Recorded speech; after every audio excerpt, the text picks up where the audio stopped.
The scene shifts back to where Ha Il-myeon moves to attack Chin Yo-woon from behind, and Hyo-bong calls for Chin Yo-woon to look back.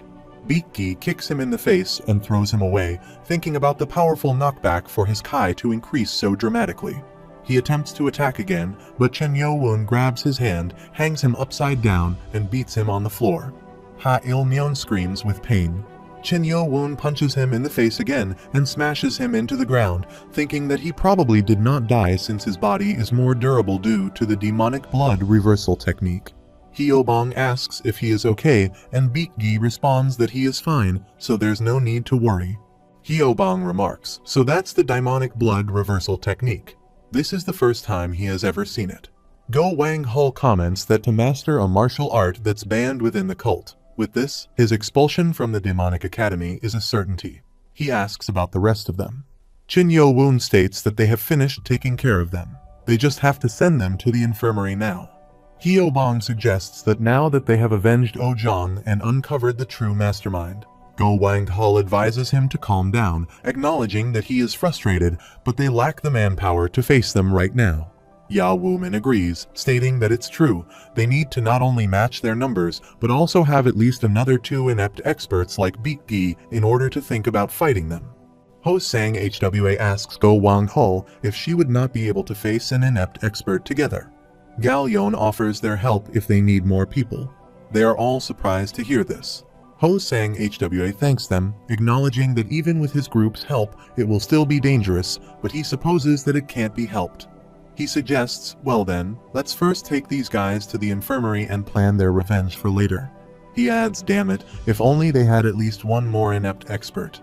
Chin Yo-woon instructs them to get ready, stating that they will strike Chin Yu-chan now. Go Wang-hul asks if he has thought up a plan. Chin Yo-woon assures her, saying of course. The scene shifts back to the present as Yu-jin berates and questions how he is doing. Wo Gum-pil responds, but his voice unmistakably resembles Yum-pa's. The nano machine notifies him that the voice change is being deactivated. He remarks that it still isn't his voice, clears his throat, and adds, there they go. They are shocked to witness this. Wo Gum-pil remarks that his voice is altering. He expresses amazement at the phenomenon. Another person asks if they see their own faces. He comments that their shocked expressions are priceless. Yu-jin demands how dare they employ such tricks and tactics to attack. Wo Gum-pil tries to intervene, realizing that if that truly is Chin Yo-woon, there's no way he can confront him. Yu-jin moves to attack, but Chin Yo-woon sidesteps.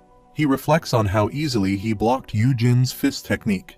Chin Yo-woon removes his name tag and declares that he will be taking it.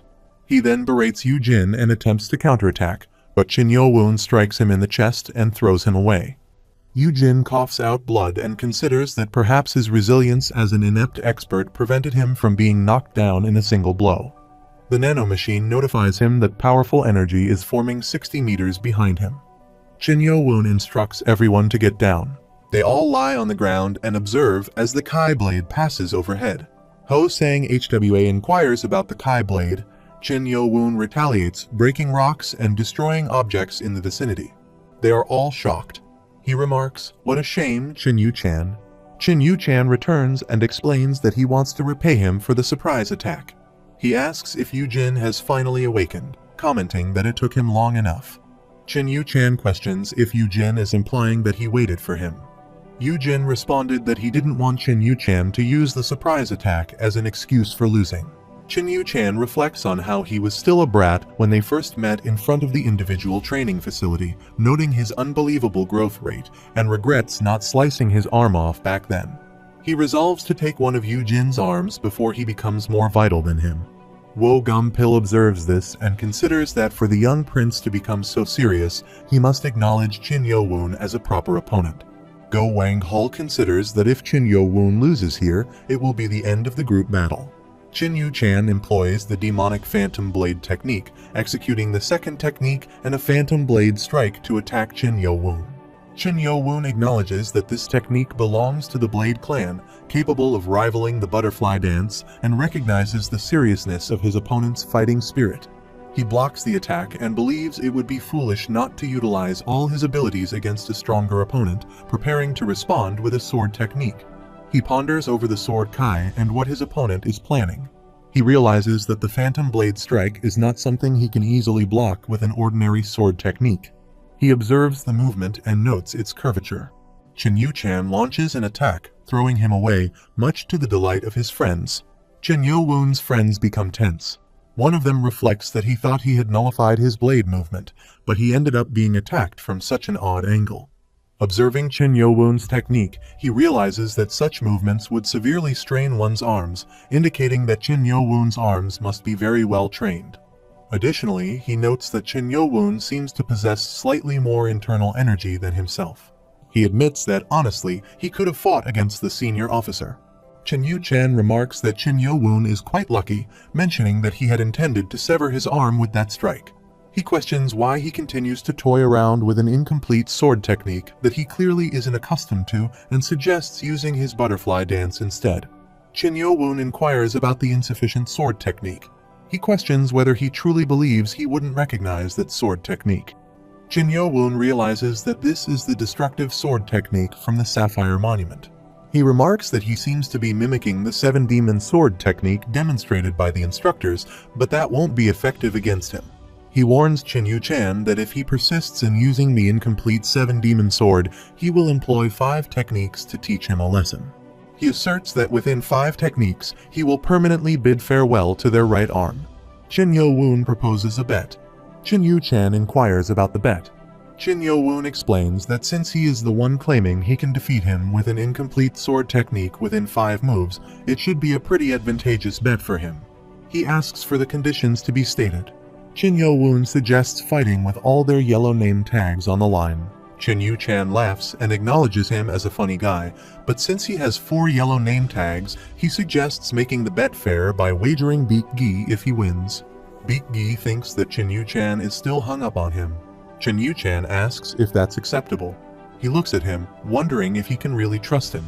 Chen Yu-chan agrees, stating that this is finally a real bet, and invites him to attack first this time. Chen Yo-woon remarks that Chen Yu-chan is quite full of himself. Chen Yu-chan responds with a demand to shut up and attack already. They both move to attack each other. Chen Yu-chan observes the attack and thinks that Chen Yo-woon is a fool. His stubbornness will cost him everything. He reflects on how many times he has read the secret book of the 7 demon swords in order to fight against the instructor, realizing he already knows all of its flaws. Chen Yu-chan then uses the demonic Phantom Blade technique, specifically the 4th technique, Phantom Blade Wisp, to attack. However, Chen Yo-woon blocks his attack and counters. Chen Yu-chan is shocked to see this and wonders if this is actually the 7 demon sword. He observes that as the technique continues, it becomes increasingly difficult to block, and he falls behind. Getting up, he employs the demonic Phantom Blade technique, specifically the 5th technique, but Chen Yo-woon quickly closes in to attack. He wonders how he is so fast. Chen Yo-woon launches an attack, and he feels himself getting sucked in. Chen Yo-woon's magical blade, Kai, strikes him all over the body, causing him to bleed and scream in pain. Chen Yo-woon attacks him again, causing his blood to spread all around. He reflects that Chen Yu-chan, the Vice Lord candidate of the Blade clan, contrary to his flippant personality, is actually a hard-working genius who has worked himself to the bone. Having already been an inept expert at the time of entering the Demonic Academy, his ceaseless efforts have propelled him to the level of a true expert, shocking the other cadets. He considers that the subordinates who followed Chen Yu-chan were convinced he was the best candidate to become the next Vice Lord. Chen Yu-chan sits down, holding his injured arms to stop the bleeding. Chen Yo-woon declares that this bet is his win, leaving everyone shocked. A cadet exclaims, "No way." Wu Gumpil inquires how this can be done in a single technique. Chen Yu-chan attempts to stop his bleeding while his subordinates rush to help him. Chen Yo-woon places his blade Kai on Chen Yu-chan's neck, warning that if he takes another step, he will also cut off his. Wu Gumpil instructs everyone to back off. Chen Yo-woon demands that they be handed over as promised. Chen Yu-chan asks how he managed to do it. Chen Yo-woon asks what. Chen Yu-chan inquires about how he performed such a great technique with just the 7 demon sword. He asks about the 7 demon sword. Chen Yu-chan confirms it. Chen Yo-woon responds that if that's what it looked like to him, he is nowhere near strong enough to be discussing sword techniques. Chen Yu-chan recalls that he said this earlier and reflects on how hard he worked to become the Vice Lord. He insists on Chin Yo-won handing over the yellow name tags and then falls unconscious. Woo Gum-pil removes the name tag and thinks to himself to just wait, they will pay him back for this one day. He handed over the name tag and remarks, "Just as the young master said, don't think that this will be the end." Chin Yo-won attacks him, leaving everyone shocked. Woo Gum-pil falls to the ground, spitting out blood, and berates him, questioning why he's doing this after they keep their promise. He asks for the meaning behind Chin Yo-won's actions. Chin Yo-won responds that he doesn't recall promising to end things with the yellow name tag. Woo Gum-pil is taken aback. Chin Yo-won explains that he just learned a great lesson from Chin Yu-chan, not to leave loose ends. Woo Gum-pil argues that doesn't justify treating a defeated opponent like this. Chin Yo-won slaps him, throws him aside, and retorts that it's acceptable when they do it, but considered spiteful when someone else does it, and he shouldn't be so unreasonable. He orders his comrades to capture all the remaining individuals and break their arms and legs. They all comply and move to attack. The others become frightened as their arms and legs are hurt while they scream in agony. After a while, Chin Yo-won hands over the name tags to Gal-yeon. Gal-yeon asks why he is giving them the yellow name tags. Chin Yo-won responds that he has no reason to hoard them and prepares to leave. He reflects that in a place where survival of the fittest is the rule, he didn't have to give the name tags to them, but this act signifies his destined greatness. He considers that because of this event, they have surely earned the enmity of the Blade Clan. If that's the case, it might be best for them to support young Master Chin Yo-won in becoming the Vice Lord. They all kneel down, and Chin Yo-won questions why they are doing so. They express their desire to swear their loyalty to him and plead for him to accept them. Baek-gi remarks that things have gone according to their plans once again. Hyo-bong thinks that Chin Yo-won is genuinely different from how he appears. After a while, at the second-floor infirmary of the Demonic Academy, Dr. Baek Jong-myung smiles and thinks, thanks to Yo-won for sending him this many patients right after his punishment ended. He observes many injured cadets screaming with pain in their arms and legs. A cadet mentions that the bone has pierced his skin. Lim Pyeon sees him smiling and thinks that smiling while looking at injured people makes him a weirdo. Baek Jong-myung wonders which patient he should start with, finding it to be quite a dilemma. Yo soon remarks that it feels like yesterday when he brought that kid to the infirmary for internal injuries. Lim Pyeon wonders who could have guessed that he'd turn out to be such a monster. Dr. Baek Jong-myung asks if they could stop chatting and hold the guy down. Lim Pyeon responds with understanding. Oh-jong lies on the bed after his medical treatment and thinks that he has his admiration and he will follow him to the end. Meanwhile, at the Demonic Academy Director's office, Lee Hwa-myung stands near Ha-il-myung's body and states that this is undoubtedly the demonic blood reversal technique. He places his hand on Ha-il-myung's chest and starts performing magic to heal him. Ha-il-myung opens his eyes and wakes up, remarking that it seems like he has finally regained consciousness. He asks how he ended up here, swearing he was in the middle of fighting Chin Yo-won. Lee Hwa-myung sits on the chair and asserts that he will be the one asking questions, excusing himself. Lee Hwa-myung then asks how he knows how to use the demonic blood reversal technique. He states that he has no idea what Lee Hwa-myung is referring to. Lee Hwa-myung uses his magic and attacks him. He questions why Lee Hwa-myung is doing this to him. Lee Hwa-myung uses magic to lift him into the air. He explains that he is blocking all sounds from escaping the area with his aura, ensuring that no one can hear his screams. Lee Hwa-myung reveals that Ha-il-myung is from the mid-sized sword warrior clan, officially not affiliated with any other clans, and that's the extent of the information he submitted.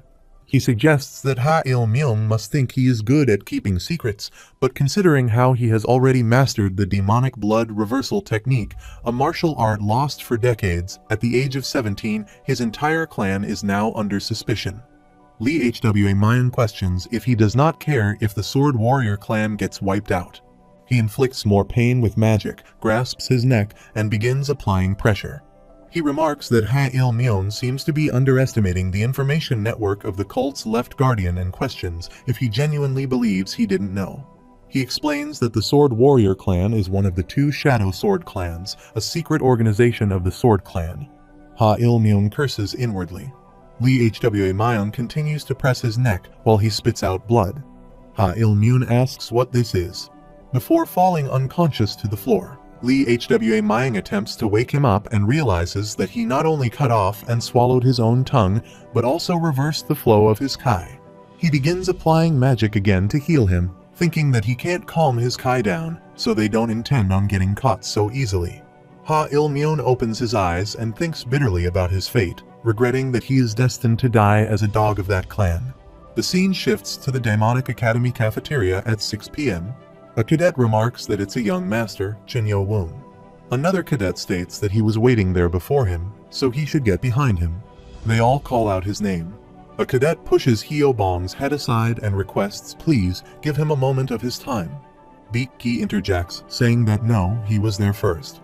Another cadet argues that's nonsense, he got there first. Yet another plea, please look over here.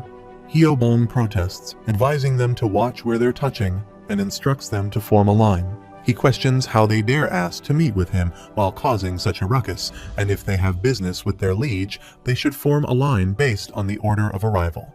A cadet remarks that he guesses it can't be helped. Hyo-bong instructs all of them to get in line. Go Wang-hul comments that it's as expected of Hyo-bong. Ya Woo-min adds that he really is suited for this kind of job. Go Wang-hul thinks to himself that if the rumor has already spread, it is quicker than he expected. He acknowledges that not only did their liege win against instructor Ho Jin Chang, but he also knocked out Ching Yu Chan. He further reflects that now their liege has been recognized as a vice lord candidate on par with Chin Mu-yeon of the Dark Clan, and it's only natural for him to become the center of attention. Yeom Sub-jung kneels down and states that he is Cadet 7. His name is Yeom Sub-jung of the Thief Clan, and although he may only be from a mid-sized clan, he still wants to help the young master. The other cadets see this and wonder if they also have to kneel down. Gong Jin-ho introduces himself as Cadet 22, Gong Jin-ho of the Palm Strike clan, mentioning that he heard there are a lot of vacancies within his group and requests to be accepted as a member. Chin Yo-woon observes that there are a lot of them. Lee Mu-do announces himself as Cadet 907, Lee Mu-do, and mentions that he heard Chin Yo-woon has 6 yellow name tags, expressing his desire to become a part of his group. Chin Yo-woon thinks that hearing them all out might take a while and expresses his gratitude to everyone for gathering to apply to become a member of his group. However, he states that there is something he has to preface. He states that he is not looking for people just to take this test together, but rather he wants people who will become his comrades and subordinates in order to create a brand new heavenly demonic cult. He acknowledges that though it will be a rough journey, he will walk alongside everyone. If they do not have any intention of joining him on this journey, he will have to politely decline their application. Go Wang-hul thinks that his liege has become more thoughtful and recalls that Chin Yo-woon mentioned he is going to change the 6 foundations of the cult. He reflects that instead of displaying hostility against the 6 main clans like before, Chin Yo-woon has put forth the change of the heavenly demonic cult as his cause, which is far less intimidating for the cadets. It also shows his ambitions as a vice lord candidate. However, he still lacks the support of the main clans, and Go Wang-hul wonders how many of them will actually stick around this time. A cadet apologizes, stating that it will be a bit difficult for him as his clan serves the Sound clan. Another cadet expresses his apologies, admitting that he had not thought that far. Yet another cadet mentions that he will also have to retract his application and apologizes. Go Wang-hul thinks to himself that as he thought, it's a shame, but he can't really fault them. After a while, Chin Yo-woon observes the cadets that remain and thinks to himself that it's surprising that so many have stayed. A cadet explains that after hearing the young master's words, even though he might lack the skills, he wishes to accompany him on his journey. They all kneel down and plead, please accept them. Just then, Moon Jae-yu arrives and addresses young master Chin Yo-woon, asking if he could have a short talk with him. Go Wang-hul is surprised to see him. Ya Woo-min thinks to himself that he is sure it's Moon Jae-yu and informs Chin Yo-woon through telepathy that he needs to accept Moon Jae-yu no matter what. Chin Yo-woon asks why that is. Ya Woo-min explains that Moon Jae-yu is the grandson of the 9th Council Elder.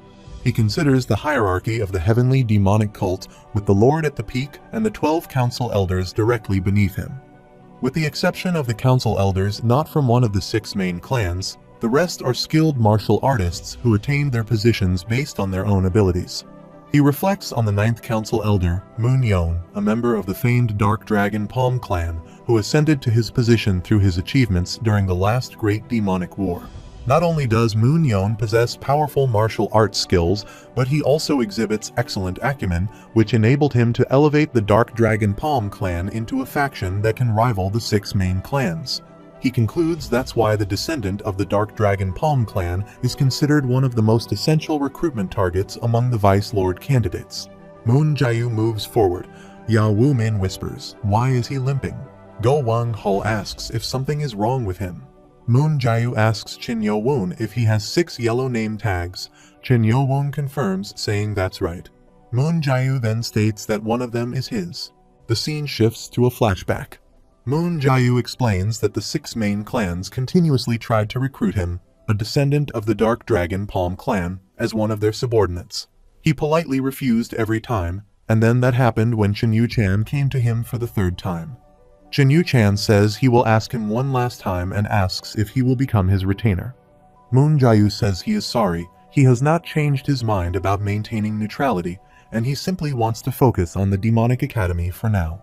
He explains that when he gave him his response, Chen Yu-chan suddenly assaulted him. In the end, he was defeated, and not only did Chen Yu-chan take his yellow name tag, but he also broke his left leg and right arm and left after threatening him to join his group if he wanted to pass the 3rd test. The scene shifts back to the present. Baek-gi remarks that he's not greedy for talented people, he's obsessed with them. Moon Jae-woo explains that he planned on joining any group and taking his revenge once he recovered, but no one would accept him when he told them that he had broken his arm and leg.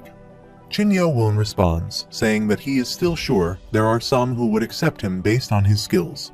Moon Jae-woo continues, stating that there was one group leader who said she would take him, but she retracted her offer after less than 2 hours, and it turns out Chen Yu-chan had interfered. Hyo-bong remarks, "What a nasty rascal, and honestly, he is glad their liege cut off his arm." Jin-guk agrees, saying same here. Moon Jae-woo adds that regardless of the 3rd test, he wanted to take his revenge as soon as he recovered. That's when he heard that he had cut off his arm, and he's honestly not sure if he should feel happy or disappointed. He says that's why he needs to take responsibility. Chin Yo-woon responds, saying he understands that he is in a bad spot, and asks how he came to that conclusion. Moon Jae-woo kneels down and apologizes, saying he was not great with his words because he's still depressed, but he'd like it if Chin Yo-woon could accept him by looking beyond just his broken arm and leg. Chin Yo-woon asks if that means he has intentions to join him on his journey, or if he simply wants to be his group member. He considers Moon Jae-woo, who, upon entering the Demonic Academy, maintained neutrality at all times, but would serve someone he wanted as his liege and be sure to carefully observe him before making a decision. Moon Jae-woo asks if he could join his group for now and thinks about becoming his retainer. He assures Yo-woon it won't take long, promising. Yo-woon asks if that's really the case, and if so, he refuses. Moon Jae-woo tries to say something. Ya Woo-min remarks that he's in quite an unfortunate predicament and suggests reconsidering it. He communicates telepathically, expressing concern that he will come to regret letting a talented fellow like Moon Jae-woo go. He questions how he can so easily give up on someone whom all the other Vice Lord candidates are desperate to recruit. Go Wang-hul also states that he thinks if a cadet skilled enough to be a group leader has decided to kneel before him, there's a strong chance he will agree to become his retainer. He believes it'd be best if he accepts him for now. Chin Yo-woon asks if he accepts him simply based on his circumstances and questions what about all the other cadets he has rejected until now. He asserts that he can't go back on a rule he enforced himself just because he's a talented guy. Moon Jae-woo asks if he could please give him 4 days then. Chin Yo-woon refuses. Moon Jae-woo asks for just 2 days. Chin Yo-woon declines again. Moon Jae-woo asks for just 1 day. Chin Yo-woon tells him to stop and asks why he is so desperate to become a part of his group. He instructs Nano to activate facial analysis mode. The Nano machine notifies that it is activating facial analysis mode. Moon Jae-woo explains that's because he wants to observe a bit more of what kind of person he is. The Nano machine notifies an error, stating it's unable to execute facial analysis mode. Chin Yo-woon wonders how come. The Nano machine notifies that analysis is impossible as the target's face is covered up by artificial skin. He notices that the skin on his ear and the back of his neck is slightly different, wondering if it is a human skin mask and why he is hiding his face. The nano machine notifies that it has analyzed the target's body with the exception of the face. He wonders for what possible reason. The nano machine notifies that the target's age is estimated to be around 15 to 17, and the target's gender is female. He considers if he could be hiding his identity. Moon Jae thinks he is getting the feeling that he's staring at his ear and neck, wondering if it could be true. He doubts it, questioning how he could realize something that not even the left guardian noticed. Chen Yo-woon exclaims, "A girl." She removes his cap, laughs, and says she actually wants to become his retainer. Turns out she did not have to think that hard about it. She pleads for him to accept her, stating that her life is now his. Go Wang-hal and Ya Woo-min are shocked to see this. Chen Yo-woon considers what she was about to say, deciding he'd like to discuss that privately with her later, and agrees. Ya Woo-min moves forward, places his hand on Moon Jae's shoulder, and says it's been a while. She acknowledges, saying it certainly has been Ya Woo-min. Go Wang-hal welcomes Moon Jae, mentioning he has heard plenty about him, and introduces himself. Baek-gi also introduces himself, followed by Hyo-bong introducing himself as well. Shin Yo-woon observes them talking and realizes that now that their group has greatly increased in size, he will have to reorganize the groups. He announces that 26 new people have joined him, bringing the total to 53 people. He creates groups equal to the number of yellow name tags he possesses and selects 5 group leaders based on their skills and loyalty. He explains that Group 1 is led by Go Wang-ho, Group 2 by Baek-gi, Group 3 by Ho-sang Hwa, who is in charge of the female cadets, Group 4 by Ja Woo-min, and Group 5 by Gal Yeon, the leader of a previous group. In this manner, Shin Yo-woon comes to lead the largest faction in the Demonic Academy. The scene shifts to behind the expert training facility at 8 p.m. Shin Yo-woon asks about her twin younger brother's face. Moon Jae confirms, saying yes. She explains that before she was born, her father was sent out on a mission where he was murdered in an ambush set up by the forces of evil. As a result of this shock, her mother passed away while giving birth to her brother Moon Yu, who was born with a disability due to obstructed labor. She reveals that her grandfather, out of shock, hid this fact from the outside world. Shin Yo-woon acknowledges that the silver lining is her genius talent in martial arts, but he questions why they would go through the trouble when the truth would eventually come to light over time. She explains that the 6 main clans want to make the Dark Dragon Palm clan one of their subservient clans no matter what, and they have regularly sent a matchmaker to them to try and create a bond between their clans. She adds that if they had known about their situation before he entered the Demonic Academy, he considers that he has traditionally heard that the clan leader position of the Dark Dragon Palm clan has always been held by a man. With their circumstances, had a matchmaker been able to wed her, he thinks they would have then somehow forced Moon Yu to enter the academy and killed him in an unfortunate accident. Now, without someone to inherit the clan, one of them could have absorbed the Dark Dragon Palm clan, breaking the balance of power between the 6 main clans. She explains that's why she suggested entering the Demonic Academy while cross-dressing. If she managed to achieve good results, even the 6 main clans would not be able to easily interfere with them. He points out that no one knows her gender and asks why she used her name instead of her brother's. She responds that this needs to seem like something that she schemed on her own, so even if discovered, it won't cause trouble for his clan or his brother. She moves to leave. He reflects that she had such a backstory, having grown up without any parents. She turns back and says he now understands why she is wearing a human skin mask, so she pleads with him to keep his promise and never tell anyone. He promises and asks if her voice is also modified. She confirms, saying of course she'd get caught immediately if things were even a little off. He reflects that when she was forcing her voice to be husky, she seemed like a prepubescent teenage boy. But now it's clear that she's a girl. She mentions she feels much better speaking in her natural voice, and her voice becomes hoarse when she forcibly makes it huskier. She realizes it's time for him to apply the glue on her mask and takes out a bottle. She explains that if she does not reapply the glue every night, it might fall off at any moment. She tries to remove the mask and asks why it won't come off. Upon removing her mask, she curses as her headband comes off. She admits that it's been really hard applying the glue with only one arm. He blushes upon seeing her without the mask. She expresses her gratitude, saying she is glad she has him.